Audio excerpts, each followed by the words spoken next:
இன்று நாம் பார்க்க இருக்கக்கூடிய ஒரு பாடம் கோடை மழை. ஆசிரியர் சாந்தா தத். இவங்கதான் இந்த சாந்தா தத். பாத்துக்கங்க, அவருடைய தனி வாழ்க்கையில சில செய்திகள் நம்ம கொடுத்துருக்காங்க பாருங்க. சாந்தா தத் அப்படிங்கிறவங்க தத்தாத்திரேயாவை மனம் செய்து கொண்டார். கணவருடன் ஹைதராபாத்தில் வசித்தார். இப்ப ஹைதராபாத்ல வசித்தார் இல்லையா? ரைட், எழுதிட்டீங்களா? கணவருடைய பெயர் தத்தாத்திரேயா. ரைட், அடுத்தது பாருங்க. சாந்தா தத் ஹைதராபாத்தில் இருந்து வெளிவரும் நிறை மாத இதழின் ஆசிரியராக இருக்கிறார். இங்க புத்தகத்தில் இருப்பாங்க, கோட் போட்டுங்க. நிறை அப்படிங்கிற ஒரு மாத இதழனுடைய ஆசிரியராக இருக்கிறார். நல்லி திசை எட்டும் மொழிபெயர்ப்பு இதழின் தெலுங்கு மொழியாக்க பிரிவின் ஆசிரியராகவும் இருக்கிறார். அப்போ திசை எட்டும் அப்படிங்கிறது ஒரு மொழிபெயர்ப்பு அமைப்பு, அதனுடைய தெலுங்கு மொழியாக்க பிரிவினுடைய ஆசிரியராக இருக்கிறார். அடுத்தது இதுவும் இருக்கா? மொழியாக்கம் திசை எட்டும் இருக்கா? அடுத்தது இவருடைய நூல்கள். கவிதை தொகுப்பு பாருங்க. தமிழ் தோட்டத்தில் தெலுங்கு குயில்கள், மோகனா ஓ மோகனா மற்றும் சில கவிதைகள். அவருடைய நூல் இருக்கா? அங்க எழுதிக்க. அவருடைய நூல்கள்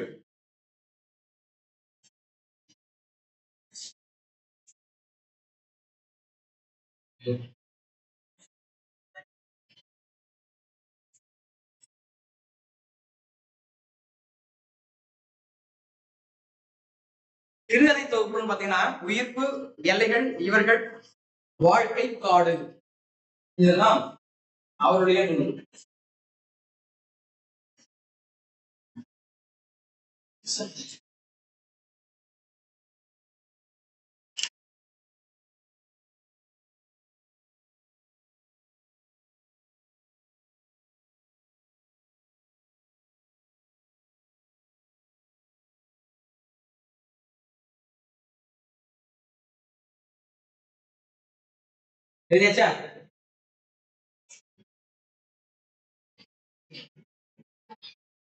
அவருடைய கட்டுரை நூல்கள் பாருங்க. ஆண்களுக்கான இடஒதுக்கீடு, ஹைதராபாத் டைரி, மொழியாக்க நூல்கள் என்று எடுத்துக்கொண்டால் கையளவு கடல், இது தெலுங்கு சிறுகதைகள் அதுல விழுந்திருக்கு. இதய விழிகள், 20ஆம் நூற்றாண்டின் தெலுங்கு பெண் எழுத்தாளர்கள், வீர தெலுங்கானா சொல்லும் கதைகள், இதெல்லாம் அவருடைய மொழியாக்க நூல்கள். ஒரு பக்கத்துல ஓரம் எழுதுவீங்க. அவருடைய குறிப்புகளை படிக்கிற பொழுது நம்முடைய அறிவை விரிவு செய்வதற்கு இவையெல்லாம் நமக்கு உதவி புரிகின்றன என்பதற்காக கூடுதல் செய்திகள்.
அவருடைய நூல்கள் வந்து கையளவு கடல், மோகனா ஓ மோகனா, இதய விழிகள், எரியும் பூந்தோட்டம். எரியும் பூந்தோட்டம் எழுதிட்டேன்.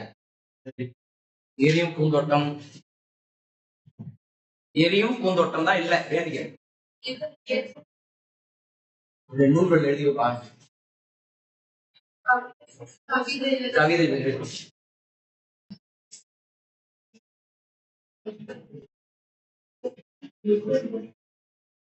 இது நமக்கு நுழையும் உள்ள இருக்கக்கூடிய செய்தி.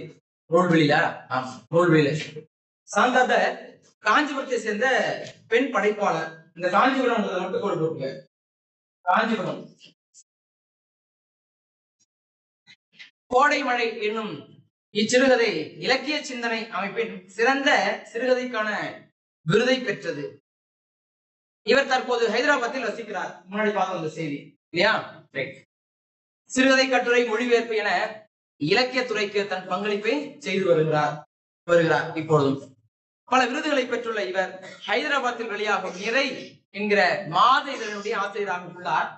திசை எட்டும் என்ற மொழிபெயர்ப்பு இதழின் ஆசிரியர் பணியிலும் இருக்கிறார். இவருடைய மொழிபெயர்ப்புகளை சாகித்ய அகாதமி வெளியிட்டுள்ளது. மனித நேயம் இவர் கதைகளில் வெளிப்படும் அடிப்படை பண்பாகும். இது அடிக்கடி கேட்கக்கூடிய ஒரு மதிப்பெண். சாந்தாதத் கதைகளில் வெளிப்படும் அடிப்படை பண்பு எது கேட்பாங்க. சரியா? எது? மனித நேயம். சாந்தாதத் கதைகளில் வெளிப்படும் அடிப்படையான பண்பு எது? மனித நேயம். அது மனித நேயத்துக்குள்ள ஒரு கட்டம் போட்டு வச்சுருக்காரு. மனித நேயம் இவருடைய கதைகளில் வெளிப்படுகின்ற ஒன்று. சரி, அடுத்தது நுழையும் முன் கோடை மழை. அது நுழைவதற்கு முன்பாக சில செய்திகள் கொடுத்துருக்காங்க பாருங்க. குழந்தைகள் பெற்றோரால் கொண்டாடப்படுகிறார்கள்.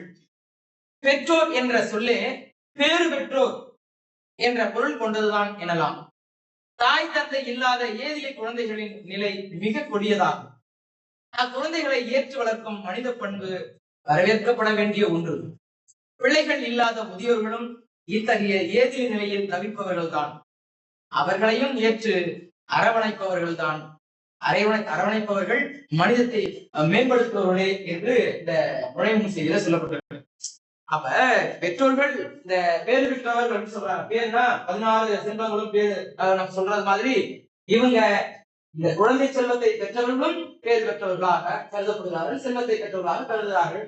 அதுல அவங்களுக்கு மிகப்பெரிய மகிழ்ச்சி என்பது இருக்கிறது தான். ஆனால் அப்படி இல்லாத பெற்றோர்கள் இல்லாத ஒரு குழந்தையை யாராச்சும் கட்டெடுத்து வந்தான்னு வச்சுக்கோங்களேன், அப்ப அந்த குழந்தைக்கும் மிகப்பெரிய ஒரு ஆனந்தம், இந்த பெற்றோருக்கும் மிகப்பெரிய ஒரு ஆனந்தம் இல்லையா? அந்த குழந்தைக்கும் அப்பா அம்மா இல்லை அப்படிங்கிற ஒரு கவலை திடீர்னு மாறிடுச்சு. எங்க அப்பா அம்மா இருக்கிறாங்க, எனக்கு குழந்தையே பிறக்காது, குழந்தையே கிடையாது எனக்கு அப்படின்னா திடீர்னு ஒரு குழந்தை வந்துருச்சு. அப்ப அவங்களுக்கு மிகப்பெரிய ஒரு ஆனந்தம். இதை விட மிகப்பெரிய ஒரு சிறப்பு என்ன இருக்குது அப்படின்னு பார்த்தோம்னா, பிள்ளைகள் இல்லாத முதியோர்களும் இத்தகைய ஏதிலி நிலையில் தவிர்ப்பவர்கள் தான். குழந்தை பேரு இல்ல, அதான் நம்ம முன்னாடி கொடிது வறுமை கொடிது அப்படிங்கறத நம்ம பார்த்தோம்.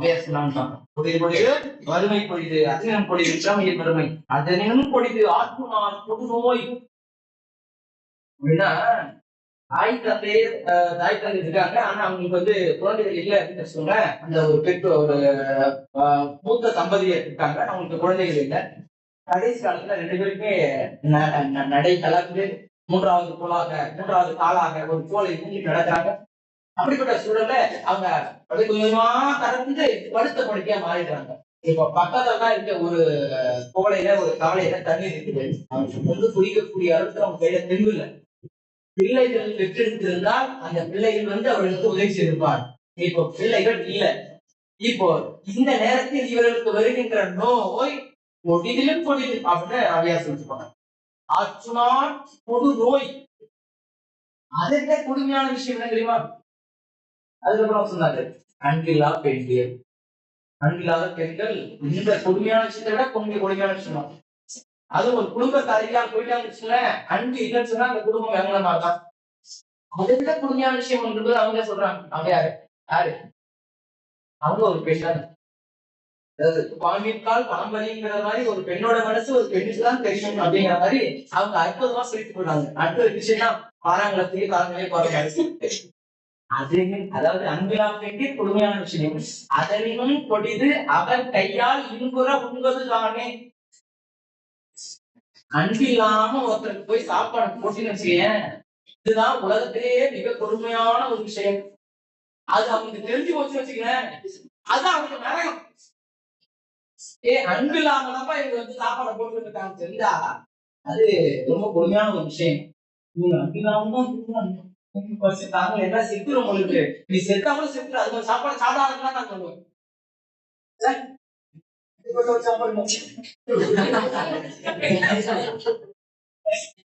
சரி. அப்ப அப்ப அந்த நிலையில் இருக்கக்கூடிய பெற்றோர்களுடைய நிலை எண்ணி பாருங்கள். நான் இளமையான வயதுல எப்படி ஓடி ஆடினேன் 2 பேரும் நினைச்சிருப்பாங்க. தாயும் அந்த கணவனும் அந்த மனைவியும் நினைச்சிருப்பாங்க. இளமையான வயதுல நான் எப்படி எல்லாம் ஓடி ஆடி எத்தனை பேருக்கு நான் உதவி செஞ்சேன். ஆனா கடவுள் எனக்கு ஒரு குழந்தை இருக்காம போயிட்டான். இன்னும் இந்த நேரத்துல நான் எனக்கு ஏதாச்சும் உதவிகள் செஞ்சிருப்பாங்க. ஆனால் இப்போதைய காலத்துல குழந்தையை பெற்றவர்களும் இப்படிப்பட்ட இல்லத்துக்கு உள்ளாகிறார்கள். பார்த்தோம். ஏன்? அனாதை முதியோர் இல்லங்கள் திறக்கப்பட்டதுனால. அப்படிப்பட்ட சூழல்ல ஏராளமான பெற்றோர்கள் வாழ்ந்துட்டு இருக்காங்க. குழந்தையை பெற்றும் பெறாதவர்கள் அடைய இன்னல்களை இப்பொழுது நிறைய பெற்றோர்கள் சந்தித்துக் கொண்டிருக்கிறார்கள். காரணம் அதை கொஞ்சம் குறைக்கிறதுக்காக முதியோர் இல்லங்கள் திறந்து வச்சு அவங்களுக்கு பாதுகாப்பு. முதியோர் இல்லங்கள் திறந்து வச்சு அவங்க பாதுகாப்பு. அப்படிப்பட்ட ஆத்மாவுக்கு இல்லாத, அதாவது இவங்களுக்கு வழிகாட்டுவதற்கு உதவி செய்வதற்கு ஆட்கள் இல்லாத அந்த முதியவர்களும் ஏதி குழந்தைகளை போலத்தான், அப்பா அம்மா இல்லாத குழந்தைகள் போலத்தான். ஒரு குறிப்பிட்ட வயது வந்து உடனே அவங்க குழந்தைகள் சொல்லுவாங்க. தெரியுமா? அவங்களுக்கு தாத்தா பாட்டில் வீட்டு இருக்காங்கன்னா அவங்க வந்து இரண்டாவது குழந்தைகள், இரண்டாவது குழந்தை. இப்ப அவங்க முதல் குழந்தை பருவம். இரண்டாவது குழந்தை பருவம் எது? 60-70 வயதுக்கு தாண்டிய அந்த முதியவர்கள் இருக்காங்கன்னா அவங்க இரண்டாவது குழந்தை பருவத்தில் இருக்கிறார்கள் என்பது பொருள். ஏன்னா இந்த குழந்தை பருவத்தில் என்ன செய்தார்களோ அதே அந்த முதிய பருவத்தில் செய்வார்கள். அவங்க செய்யறது என்னன்னு அவங்களுக்கு தெரியாது. அந்த நேரத்துல இவ்வளவு வயசு 75 வயசாயிருக்கு, எதுவுமே அவங்களுக்கு மேல செய்ய தெரியாது, கேட்கக்கூடாது. ஏன்னா அவங்க 75 வயதுடைய ஒரு குழந்தை. அந்த நேரத்துல அவங்க கிட்ட நம்ம இந்த சின்ன வயசுல 1 வயதுல என்னென்ன வேலைகளை செஞ்சாங்களோ அதே வேலையை செய்வாங்க. அந்த வேலையை செஞ்சாலும் நம்ம பொறுத்துக்கணும். நம்ம விட மூத்தவர்கள் இருந்தாலும் அப்படி செய்யறாங்கன்னு சொன்னா அதை அவங்க சுய நினைவோட செய்யறாங்கன்னு கேட்டா இல்ல, அது அவங்களுடைய இயலாமை. அந்த நேரத்துல அவங்களால முடியாது. அப்ப அவங்க மனசுல நினைச்சு பார்ப்பாங்க, நான் இளம் வயதுல எப்படி எல்லாம் ஓடினேன், எப்படி எல்லாம் ஆடினேன் பாடினேன், எதையெல்லாம் எல்லாரும் செய்ய முடியாத வேலையத்தான் செஞ்சேன். இப்ப எனக்கான ஒரு புகழை நீரை என்னால எப்படி பிடிக்க முடியாது, ஏதோ நினைப்பாங்க. எப்படா இடைவா என்ன கூட்டுகள் வேண்டுவாங்க. எப்போ எனக்கான நாள் பிடிச்சிருக்க, ஏன் இன்னைக்கு குடும்பப்படுத்துற, என்னை கூப்பிட்டுக்கே அப்படின்பா. அந்த நேரத்துல அந்த வீட்டுக்கு வந்த மருமகள் சொல்லுவாங்க, இதெல்லாம் எதுக்குதான் வீட்டு இந்த மாதிரி உட்காந்துலையோ இன்னும் போகாம, ஏற்கனவே அவங்க வீட்டுக்கு வாங்கிடுச்சு, இன்னொரு வீட்டையே கொண்டு போய் சொல்லுவாங்க. மாயார் பண்ணுவாங்க, அந்த வீட்டையே சொல்லுவோம். நானும் அது தவிர எதிர்பார்த்துக்கிட்டு இருக்கேன், எனக்கு மட்டும் அந்த கையில் கொண்டு போய் மாட்டுறதுக்கு தென்பு இருந்துச்சுன்னா நானே மாட்டி தூங்கிடுவோமா அப்படின்பா. அது மாதிரி ஏறி அதை கட்டி அவங்க தோங்குறதுக்கு அவங்களுக்கு வசதி, அவங்களுக்கு உடம்புல தெம்பு இருக்காது. புரியுதா? அந்த நேரத்துல வீட்டுக்கு வந்த மகாலட்சுமி புத்துவிளக்கு கேட்க வந்த குடும்ப புத்துவிளக்கு சொல்லுவாங்க. என்ன சொல்லுவாங்க தெரியுமா? நான் புத்துக்கள் மாதிரி உட்காந்துட்டு சொல்லிட்டு உட்காந்துட்டு இருக்கோம், இப்படி பண்றான் அப்படி பண்றான் இப்படி பண்றான் அப்படி பண்றான் சொல்லிட்டே இருப்பாங்க. அதனால என்ன பண்ணுவாங்க, அழகா புசங்கிட்ட போயிட்டு டீ போடுவாங்க. ஒண்ணு அவங்க இருக்கணும், இல்ல நான் இருக்கணும். 2 பக்கம் இன்னொரு அடி அம்மாவை விட்டுற முடியுமா? விட்டுற முடியாது. பொன்னாடி விட்டுற முடியுமா? விட்டுற முடியாது. அந்த நிலையில் குழந்தை பெற்றவர்களுக்கு இந்த சிக்கல். குழந்தையை பெறலன்னா அப்படிப்பட்டவர்களும் குழந்தைக்கு அந்த யாருக்குள்ள அதை ஏற்றி குழந்தைகளுக்கு ஒப்பானவர்கள் தானே, அவர்களை யார் அரவணைத்துக் கொள்கிறார்களோ, இப்ப அது குழந்தை 20 வயது இருக்கக்கூடிய குழந்தை, அந்த குழந்தையை யார் தத்தெடுத்துக் கொள்கிறார்களோ அவர்கள் இந்த மனித வர்க்கத்தால் போற்றப்பட வேண்டியவர்கள். சரியா? இப்ப இந்த கதை எதை பற்றியது அப்படிங்கிறத நம்ம பார்ப்போம். உள்ளவாங்க.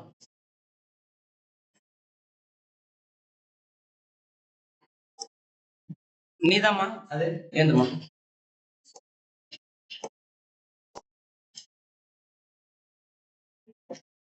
விழிகளை அகல விரித்து எவ்வித இலக்குமின்றி இப்படியும் அப்படியுமாய் பார்வையை சுழற்றி கொண்டிருந்த குழந்தை மீண்டும் சினுங்க ஆரம்பித்தது.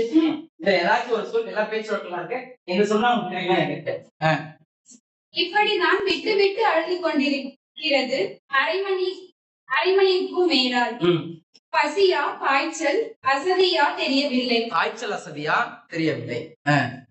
அவஸ்தைப்படும் குழந்தையை நினைத்து அவஸ்தைப்பட்டு கொண்டிருந்தார் ஆறுமுகம். ஒரு குழந்தைய ஒரு சோழ மேல போட்டிருக்க, இந்த குழந்தை எதனால் அழுது, பசியால் அழுதா, காய்ச்சலால் அழுதா என்ன தெரியாம அது அழுது கொண்டிருப்பதை கண்டு இவர் மனம் கலங்கி போனார். இந்த முதியவருக்கு பேரு ஆறுமுகம். அந்த படத்தை பாருங்க. ஒரு நாற்காலியில ரொம்ப பாவமா ஒரு குழந்தைய போட்டு உட்கார்ந்துட்டு இருக்காங்கல்ல, அவர் தான் ஆறுமுகம். அந்த படத்துக்கு பக்கத்துல எழுதுங்க, ஆறுமுகம். அதுதான் ஆறுமுகம். ஐயா நான் நம்ப மாட்டேங்க அப்படின்னு சொன்னா கூட பரவாயில்ல, அவர்தான் ஆறுமுகம். எழுது.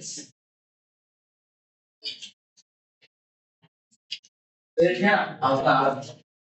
இது யாரோ அவங்க சம்பந்தம் அவர் தனி மனிதன். சரியா? அவர் குழந்தை மட்டும், அவர் பேர குழந்தை மட்டும் வச்சிருக்காரு கையில.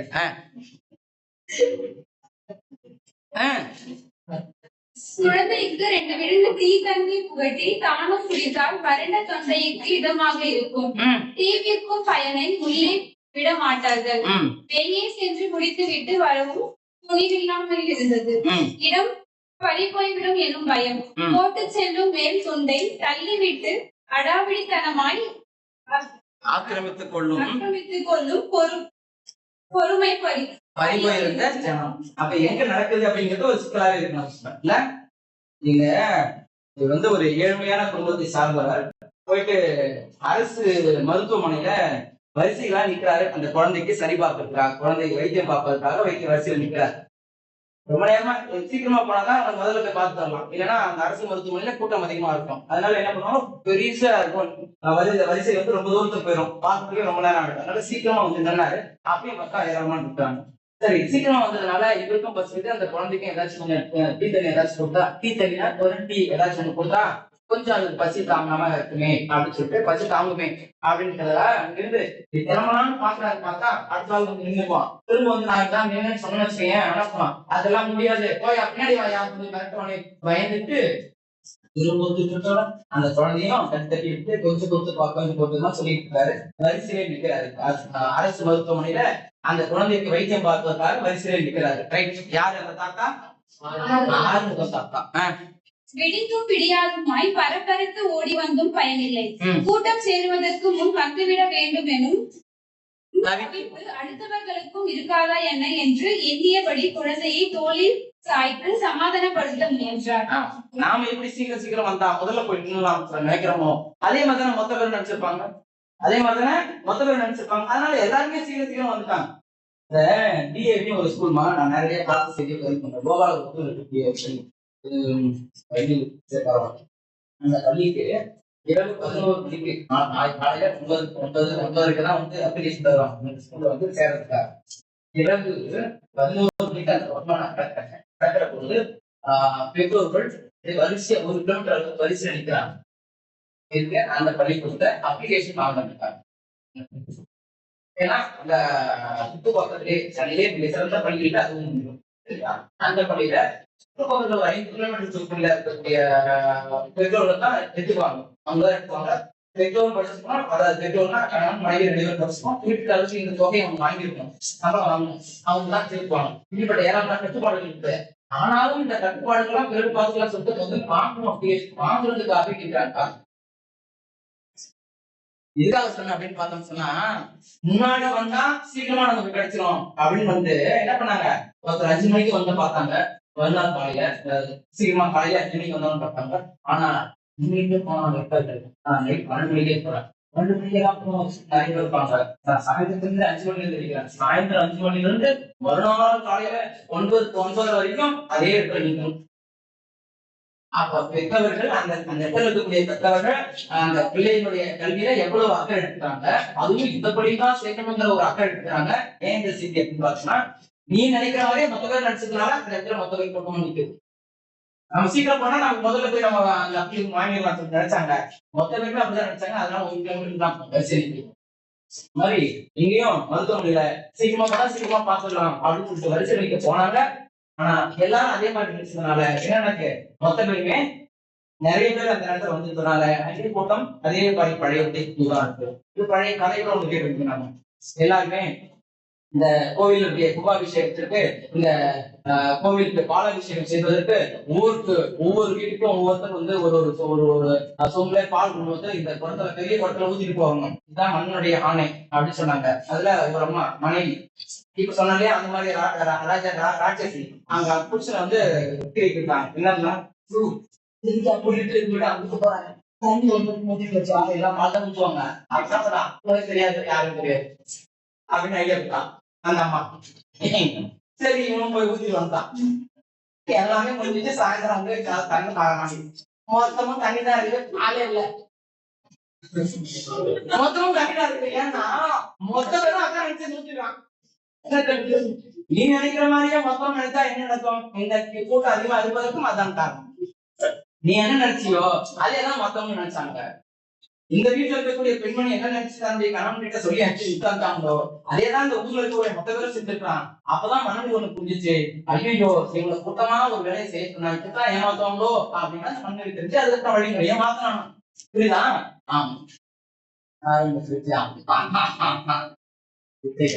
நீ ஆரம்பிமா. வரிசையின் அசைவு ஆமை வேகத்தின் அளவு கூடியது. எங்கேயாச்சும் நின்று இருக்கியா? அந்த மாதிரி எங்கேயாச்சும் அரசு மருத்துவமனையில் யாரையாச்சும் வரிசையில போய் நின்று இருக்கியா? இப்படிதான் நகருவாங்க. அப்ப ஒரு சிலர் என்ன பண்ணுவாங்க தெரியுமா? இப்படி பக்கத்துல இருக்க சொந்தக்காரா இருப்பாங்க, அப்படி பேசிட்டு இருப்பாங்க, இவ்வளவு தூரம் இருப்பாங்க. உனக்கு வரும்பாரு வயிற்றுல ஏமா உனக்கு பேசுறதுக்கு வர நேரம் அது வந்து அந்த மாதிரிலாம் சம்பவம் நடக்கும். புரியுதா? அந்த மாதிரி சம்பவம் கேட்டுக்கிட்டியா பாத்துக்கிட்டியா? அந்த மாதிரி ஆமை வேலைகள் நடக்கும். நவதான் இப்ப அது குழந்தைய ஆமை இப்பதான் நடக்குமா? சரி, அப்ப ரொம்ப மெதுவா போய்கிட்டு இருக்கு, நகர்ந்துகிட்டு இருக்கு அந்த வரிசை. சரி, அடுத்தது போய்விடலாமா என்று எரிச்சல் கூட கை மருந்துக்கு கட்டுப்படாத 2 நாள் காய்ச்சல். தனியார் மருத்துவமனை செல்ல வக்கில்லாத போது கை மட்டுமன்றி மனச ஆதரவில் வறண்டு போய்விட்டது. அப்படியே பேசுறாரு. பெரிய தனியார் மருத்துவமனைக்கு வந்து பஸ் இல்ல அப்படின்னா பணம் இல்ல கையில, அதனாலதான் வந்து இங்க நிக்கிறேன். இதுல ரோஷ் மட்டும் வந்தா போயிடலாம போயிட்டு என்ன பண்ணுவேன்? என்ன 2 நாள் தான் காய்ச்சல் கட்டி வந்துருக்காங்க குழந்தைய. இல்ல 2 நாள் கை வைத்தியம் பண்ணிருக்காரு. அந்த தண்ணி போடுறது, கஷாயத்தை வச்சு குடிக்கிறது, இது மாதிரிலாம் பண்ணிட்டு 2 நாள் காய்ச்சலுக்கு ஒன்னும் கை வைக்கிறதுக்கு ஒன்னும் கட்டுப்படல. அப்புறம் காய்ச்சல் இருந்துட்டே இருக்கு குழந்தைக்கு. அதனால அந்த குழந்தை வீட்டுக்கு கத்திட்டே இருக்குது. நிக்க முடியும்னு சொல்லிட்டு போறதுக்கு வர மனசு தூண்டுதான். அது 20 வயசுல கிழமைக்கு என்ன பண்றாருக்கா? நினைச்சா முடியல. ஏன்னா கையில ஒண்ணுமே இல்லையே, ஏன் போய் அந்த குழந்தைக்கு காட்டுறது, மருந்து வாங்குறது அப்படின்னு சொல்லிட்டு என்ன கஷ்டமா இருந்தாலும் இங்கேதான் நிக்கணும்னு சொல்லிட்டு அந்த குழந்தைய கோழில் போட்டுக்கொண்டு அதை வச்சுட்டே நிக்கிறாரு அந்த ஆரம்பம். இல்லாதவற்றுக்கெல்லாம் ஈடு கட்டுவது போல் பொறுமையாவது நிறைய வரவு வைக்க வேண்டியதுதான். எதுவுமே நம்ம கிட்ட காசு இல்ல, எதுவுமே நம்ம கிட்ட இல்ல. அப்ப நிறைய இருக்கிறது பொறுமையை வச்சுக்கணும். நம்ம இப்ப நம்ம நிறைய வச்சுக்க வேண்டியது என்னது? பொறுமை. ஏன்னா நேரத்துல ரோஷப்பட்டு ஒண்ணும் நடக்க போகிறது. அதனால பணம் இல்லைன்னா பரவாயில்ல, பொறுமை நிறைய இருக்குல்ல, அதை வச்சுட்டு வேலையை பார்க்கலாம் அப்படின்னு சொல்லிட்டு தன்னை தானே ஆர்வப்படுத்திக் கொண்டார் அந்த ஆரம்பம். அடுத்தது 3 மணி நேரத்திற்கும் மேலாய் குழந்தையை ஏந்திருந்தால் கையில் கடுகு தெரிய ஆரம்பித்தது. இருக்காதுன்னா அந்த விஷயத்துல பெருமையா அந்த தாய்மார்களை பாராட்ட நினைப்பாங்க. கொஞ்ச நேரம் குழந்தைய வச்சுக்கிட்டோம்னு வச்சுக்கோங்களேன், கொஞ்ச நேரம் அந்த ஒரே மாதிரி அந்த வேலையை செஞ்சுட்டு இருக்கோம்ல, கை பழிக்கும். அவங்க மேல பேருந்துகளை ஏறுகிற பொழுதும் பார்த்தோம்னா, நிக்கிற பொழுதும் நடக்கிற பொழுதும் குழந்தைய அப்படியே வச்சுட்டே இருப்பாங்க. இறைவன் தனியா கூடுதலா ஒரு பகுதி சத்துல கொடுத்துருப்பாரு. அவங்க இந்த குழந்தைகளை தாங்கிறதுல இல்ல இல்ல ஆண் வர்க்கம் அது தாங்காது, அவ்வளவு சீக்கிரமா தாங்காது. நம்மளுக்கு மேல பறச்சுமா இல்ல இறங்கினா பறச்சுமா அந்த ஒரு அழிப்பு மட்டும் இந்த தாய்மார்களுக்கு வந்ததாக நான் எங்கேயும் பார்க்கல, எங்கேயும் பார்க்கல. ஏன்னா எவ்வளவு நேரம் இருந்தாலும் சரி. இவருக்கு என்ன பண்றாரு, வச்சு 3 மணி நேரம் வச்சிருக்காரு. ஒண்ணும் இல்ல, ஒரு டம்ளர்ல இதை சொல்லிருக்கோம், ஒரு டம்ளர் இருக்க தண்ணி கையில பிடிச்சிட்டு வச்சுன்னு வச்சுக்கேன், ஜாலியா இருக்கு. ஒரு டம்ளர் தானே 1/2 மணி நேரம் 1 மணி நேரம் அது 10 கிலோ வீட்டுல தெரியும், 10 கிலோ மாதிரி தெரியும். ஒரு 1.5 மணி நேரம் வச்சுருக்கேன், அதான் கை காலம் மறுத்தோம். ஒரு 2 மணி நேரம் வச்சிருக்கேன். இந்த பக்கம் இந்த பகுதி இருக்கேன், இந்த பகுதி சைலண்ட் அப்படி ஆயிடும். இது செஞ்சது ஒரே ஒரு சின்ன டம்ளர் தண்ணி ஒரு 5 நிமிஷம் வச்சு பாருங்க. தண்ணி வச்சு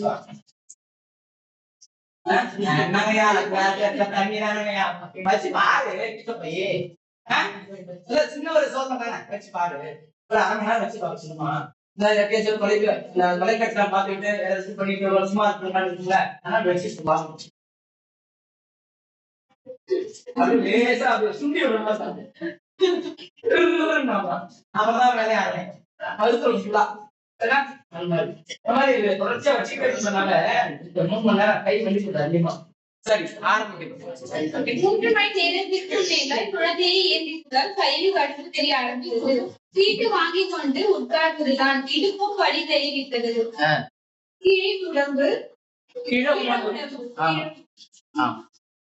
எவ்வளவுதான் தாங்கும்? மனசா என்ன அதட்டி மிரட்டி மூளையில் முடக்க. இப்ப சொன்னாரு காசு பணம் இல்ல, பொறுமையாளர்கிட்ட நிறைய வர வச்சு இல்லையா அப்படின்னு தனி அனுப்பிட்டாங்க. அதனால அப்படி சொல்லி பண்ண முடியல. ஏன்னா வயசான உடம்பு தாங்க முடியல, வலி தாங்க முடியல. நீ உட்காருமா, நீ எவ்வளவு நேரம் தான் பாவம் படிப்ப, நீ படிமா.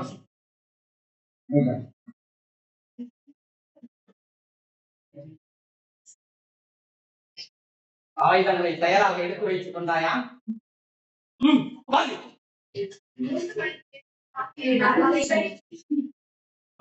அது தோண்டி குறித்த செய்தி.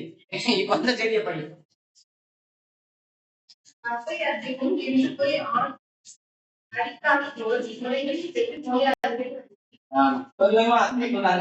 கொஞ்சம் தெம்பாவது இருந்துச்சு, கொஞ்சமா கலந்து போறாங்க.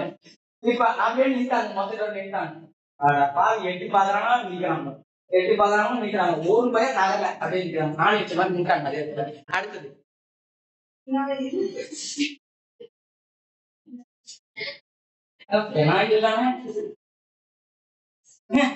சரி போச்சு.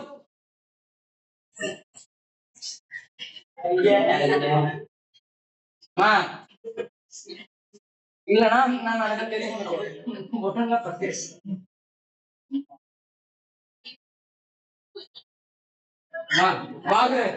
ஆயுதம்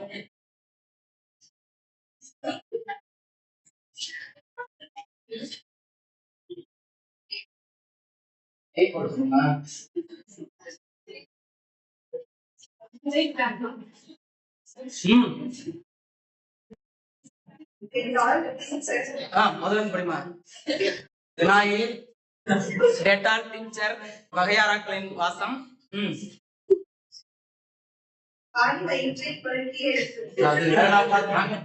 ஏற்கனவே அங்க குறைக்கிறது காலியதான் இருக்கு. இப்ப இது ஒரு பக்கம்.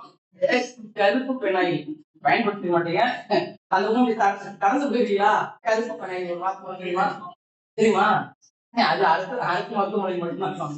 பெரும்பாலும் வெளியே யாரும் வாங்க மாட்டாங்க. ஏன்னா அது அரசு மருத்துவமனைக்கு வந்துக்கணும் அப்படிங்கிற ஒரு சிந்தனை யாருக்காச்சும் தோன்றும் சொல்லிட்டு என்ன பண்ணுவாங்க, யாருமே வாங்க மாட்டாங்க. இந்த கருப்பு பெனாயில் எல்லாமே இந்த வெள்ளை பெனாயில் தான் வாங்குவாங்க. இன்னும் டெட்டால் மற்ற மாதிரி கார்பிக், அப்புறம் வந்து டோமேக்ஸ் இது மாதிரி ஏதாச்சும் வாங்கி விளம்பரப்படுத்தாங்களா நமக்கு. அந்த மாதிரிலாம் ஏதாச்சும் சின்சா வாங்கி பயன்படுத்திட்டு இருப்பாங்க எல்லாரும்.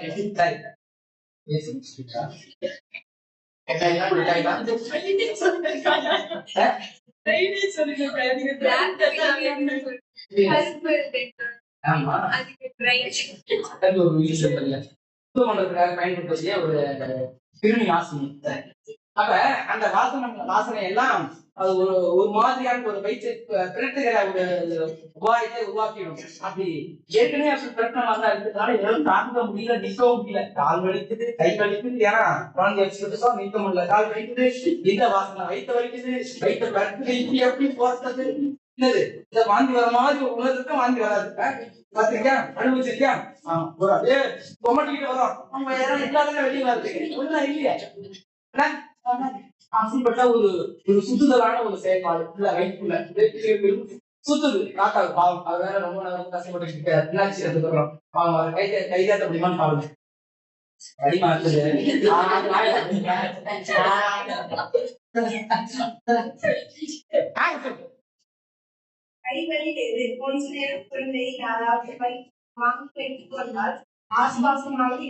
அதனாலதான் அந்த பேருந்துகள்ல கை வந்துச்சுன்னா ஒண்ணு அவங்க நீட்டு அவங்க உட்கார சொல்லுவாங்க. அப்படின்னா அந்த குழந்தைய வாங்கிட்டு அது ரெண்டுமே ஒரு பெருந்தன்மையான ஒரு மனது இதாகிட்டாங்க. அடுத்தது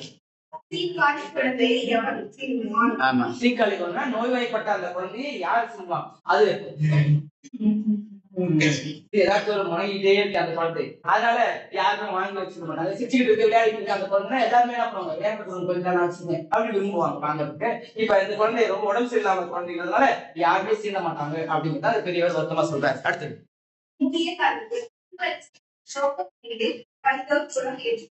சரிதான், எங்கன்னு போயிட்டாங்களா? இந்த வரிசையில அந்த கடைசிய முதல் ஒரு வாசல் படிக்கிறா, அந்த வாசல் திரும்ப ஒரு ஆள் பண்ணிட்டுவாப்ல, அந்த ஆள் உள்ள போயிட்டானா இல்லையா எட்டி பார்க்கணும். அந்த மாதிரியான ஒரு சுழல் இருக்கு. அப்பப்போ எட்டி பார்த்துக்கிறாரு. ஆனா அந்த ஆள் ஆள் எக்ஸ்ட்ரா எங்க இருக்கிறார் அப்படின்னு அர்த்தம். அங்க இருந்து ஒருத்தர் உள்ள போகல அப்படின்னு அர்த்தம். ரைட், அடுத்தது திடீரென அழகை கேட்க என்னை ஏசி என்று அனுப்பும் கவனமாய் ஒற்றை குரல் அழகை கல்குரல் போல காண்கிறது. சற்றே தொலைவில் பாவம் 30 வயசு கூட இருக்காது, எவ்வளவு இருக்கு. அதுக்குள்ள பாழா போன எவனுக்கு அவசரம் பால் நீரேற இது தானா தெரித்த சாவா. அப்ப ஐயோ ஐயோ கத்துறான். என்ன ஏது பார்த்தா ஒரு கூட்டமே கூடிச்சு. பார்த்தா ஒரு 30 வயதா இருக்கான். ஒருத்தனா பண்ணிட்டான், செத்துட்டான். அப்ப 30 வயதுல செத்துட்டான்னு சொன்னா எல்லாருக்கும் ஒரு வருத்தம் தானே. என்ன இளமையான வயசுல செத்து போயிட்டான்னு சொல்லிட்டு அப்போ மத்தவங்க சொல்றாங்க, எவனுக்கு இவ்வளவு அவசரமா அப்படின்னு கேட்கும் போது, இல்லப்பா இது தானா தேடிட்டு சாவான். அப்படின்னா நான் சூசைட் பண்ணிட்டான்னு அர்த்தம், தற்கொலை செய்து கொண்டான் என்பது பொருள். சரி, அப்ப அப்படிப்பட்ட இடர்பாடுகள் அவனுக்கு என்ன நின்று இருக்கும்? யாரோ ஒருத்தர், வேற யாரோ ஒருத்தர் அந்த வரிசையில் நிக்கிற போது மக்கள் எல்லாம் பாக்குறாங்க அங்க. ஆமா, அட பாவம் எல்லாம் படி. ஆண்டவன் கொடுத்த விசிறு, இவனுக்கு என்ன அதிகாரம் இருக்கு? சரியான கோழி பசங்க பொசுக்குன்னு போயிடுறான். ஆமா, பொக்குன்னு போயிடுறான். இல்ல அல்ல இல்ல போறவங்க பொசுக்குன்னு போயிட்டான கூட இருக்கிறவங்க அந்த தற்கொலை நடக்கக்கூடிய நிகழ்வுகளை நம்ம பார்க்கணுமா இல்லையா? இந்த தற்கொலை இன்னைக்கு கூட 2 தற்கொலையாம். ஒன்று குடியாத்தத்துல ஒன்று, இன்னொன்னு அது பக்கத்திலே ஒன்று. சின்ன பசங்க வாலிப வயதுதான். காரணம் தோல்வியாம், ஏதோ ஒரு தோல்வியாம், செத்து போயிட்டாங்க. சொல்றாங்க மலைக்குதான் கால தெரியுமா? அப்ப என்ன செய்தி அப்படின்னு பார்த்தா, இக்காலத்திலும் இப்படிப்பட்ட மூடர்கள், இப்படிப்பட்ட அந்த வாழ்க்கையினுடைய வைராக்கியம் இல்லாத மூடர்கள் இருக்கத்தானே செய்கிறார்கள். சின்ன சின்ன ஒரு விஷயத்துக்காக போயிட்டு நம்ம பண்ணிக்குவாங்க, அதுக்கெல்லாம் இருக்காங்க. சரியா? ஆனால் இது இது ஒரு சாராரை மட்டும் சார்ந்ததாக இருக்கிறது. அதான் ரொம்ப வேதனைக்குரிய ஒரு விஷயமா இருக்கு. ஒரு சாரார் அப்படின்னா ஒரு குவாலிட்டியை மட்டும் சார்ந்ததாக இருக்கிறது. அப்போ இந்த மாதிரி விஷயங்கள் ஏன் நடந்து கொண்டே இருக்கிறது அப்படிங்கிறத நம்ம கொஞ்சம் ஆராய்ச்சி பண்ணிதான் நம்ம பார்க்கணும். சரியா? அது அவர்களுடைய சுயமாக எடுக்கக்கூடிய முடிவு. ஆனால் இறைவன் கொடுத்த அந்த உத்தரை நாம் எடுப்பதற்கு எந்த உரிமையும் இல்லை. ஒரு கதை சொன்னா, தற்கொலை செய்து கொள்ளுகிற அளவுக்கு உனக்கு துணி இருந்தால் வாழ்ந்துவானே. தற்கொலைக்குன்றது மிகப்பெரிய ஒரு சவாலான ஒரு விஷயம். அந்த ஒரு நிமிடம் தவிர்த்துதான் நான் எதுக்கு தற்கொலை பண்ண என்னையே கேட்போங்க. இந்த ஒரு நிமிஷம் தான். சரியா? என்ன சூழல் நடந்தாலும் சமாளிக்கக்கூடிய திறன் இருக்குது. இந்த பூமியில அதுக்கான மாற்று வழி இருக்கிறது. அதை யோசிக்காமல் முடித்துக் கொள்வது எந்த விதத்திலும் தீர்வாகாது என்பதை கருத்தில் கொள்ள வேண்டும். புரியுதா? என்ன நடக்கும், என்ன வேணாலும் நடந்தாலும் அதற்கான தீர்வு இந்த உலகத்தில் இருக்கிறது. அதுக்கு தீர்வு இது கிடையாது அப்படிங்கிறத நம்ம ஞாபகம். புரியுதப்பா? புரியுது. அது மாதிரி 30 வயதுல ஒருத்தனா தானா தேடிட்டு ஒரு முடிவாக இருப்பதனால ஆண்டவன் கொடுத்த உசிரை இவர்களை எடுப்பதற்கு எதற்கு அதிகாரம் இருக்கிறது. அதனாலதான் தற்கொலை ஒரு துரோகம், சட்ட துரோகம், இல்ல விதிமீறல். அது ஒரு சட்டத்திற்கு புறமான ஒரு செயல். நமக்கு அதனாலதான் சட்டம் போட்டிருக்காங்க. இறைவன் கொடுத்த உசிரை நீ எடுப்பதற்கு உங்களுக்கு அனுமதி இல்லை. ஏன் உசுரன் நான் போகிட்டு அனுமதி இல்லையா? ஆமா, இல்ல, சட்டமே சொல்லுங்க. தற்கொலை கூட ஒரு விதமான குற்றம் தாங்க இல்லையா? ஏன்னா அது உன்னுடைய உயிராக இருக்கலாம். ஆனால் அது எடுப்பதற்கு அவனுக்கு அது அனுமதி இல்லை. வாழ வைப்பதற்கு அவனுக்கு அனுமதி இருக்கிறது. அதான் இங்க எல்லாரும் சொல்றாங்க. அடுத்தது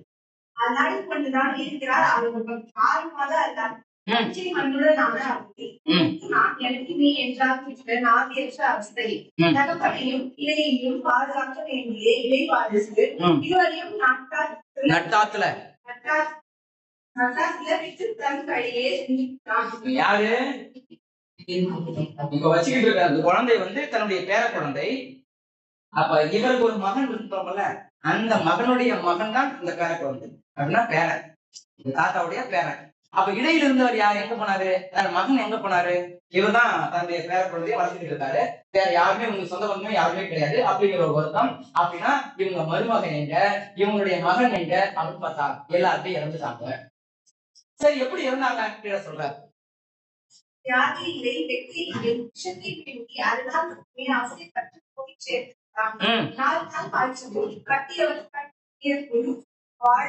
பிடிக்கவில்லையா? அவங்க மனைவிக்கு, அதாவது இந்த தாத்தாவுடைய மருமகளுக்கு 4 நாள் காய்ச்சல் அடிச்சிருக்கு. 4 நாள் காய்ச்சல் தாங்க முடியாம அந்த மாதிரி செத்து போயிட்டாங்க. காய்ச்சலால செத்துட்டாங்க. மனைவி போன பிறகு இந்த உலகத்தில் நான் வாழ மாட்டேன்னு சொல்லிட்டு விஷம் ஊற்றி செத்து போயிட்டுருக்கான் அவன். யாரு? வீட்டுக்காரன்.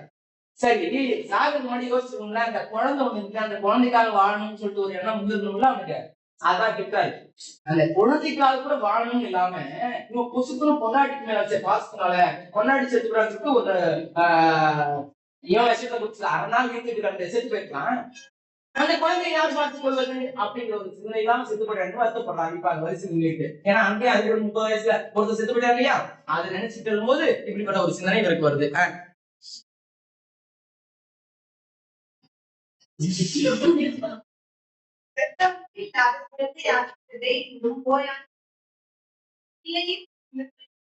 இல்லை, அவனுக்கு துறையும் இல்ல.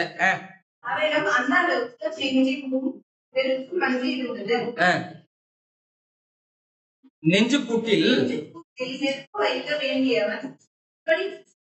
தவிக்க விட்டு போய்விட்டானே. ஆறா கோபம் பாசத்தை பாசி போல் மூடிவிட்டு இருந்தது. என்னதான் என்னுடைய நெஞ்சு கூட்டுக்கு தீ வைக்க வேண்டியவன், நான் செத்துட்டா எனக்கு கொல்லி வைக்க வேண்டியவன் அவன். ஆனால் அவனுக்கு கொல்லி வைக்க வேண்டிய ஒரு சூழலை உருவாக்கி சென்று விட்டானே சொல்லிட்டு ஒரு கோபம், பட்டும் கோபம் இருக்கு. பாசம் இருந்தாலும் அது மேல பாசி போல் மூடி இருக்கிறது இந்த வெறுப்பு. அவன் விட்டுட்டு போயிட்டானே அப்படிங்கிற ஒரு வெறுப்பு அவனுக்கு இருந்து கொண்டே இருக்கிறது அந்த பெரியவர்.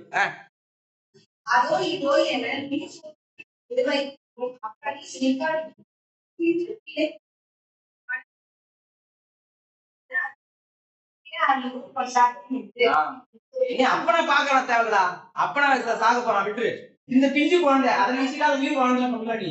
சரி, ரொம்ப முக்கியமான ஒரு செய்தி இங்கதான் இருக்கு, அதனால நான் முடிச்சிடறேன்.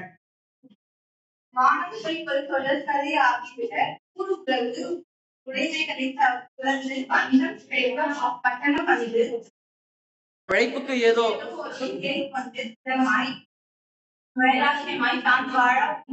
வாழவில்லையா? அந்த இடத்தில் 40 ஆண்டுக்கும் மேலாய் இருந்தவர்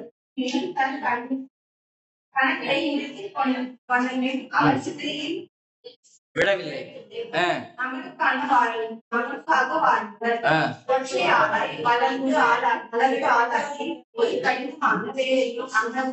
குடும்பஸ்தனாக்கி, அதாவது இப்ப இவன் என்ன தப்பு பண்ணானோ அதே தப்ப இவர் பண்ணல, அந்த பெரியவர் பண்ணல. ஏன்னு கேட்டா, அவங்க மனைவி இறந்துட்ட பிறகு இவரும் மனைவி மேல வைத்த பாசத்தினால் இவர் இறந்து விடவில்லை. யாருக்காக உயிர் வாழ்ந்தார்னா, இப்ப அந்த குழந்தை இருக்கா, அந்த குழந்தையோட அப்பா தன்னுடைய மகனுக்காக உயிர் வாழ்ந்து அவனை ஆளாக்கி குடும்பத்தினாக்கி கல்யாணம் பண்ணி எல்லாத்தையும் பார்த்தாரு. உனக்காக உங்க அப்பா வாழ்ந்தாரு, அது மாதிரி நீ அந்த பிள்ளைக்காக வாழ்ந்திருக்கணும் இல்லையா அப்படிங்கிற ஒரு எண்ணம் இல்லாமல் நீ தற்கொலை பண்ணி கொண்டாயே அப்படின்னு சொல்லிட்டு ஒரு வித வருத்தம் தன்னுடைய மகன் மீது இருந்து கொண்டே இருக்கிறது. இது சுவாசத்தை மீறிய ஒரு வெறுப்பாகவும் இருக்கிறது அப்படின்னு சொல்லிட்டு அந்த கதையை நிறுத்துறாங்க. மற்ற நம்ம அடுத்த பார்ப்போம். நன்றிமா.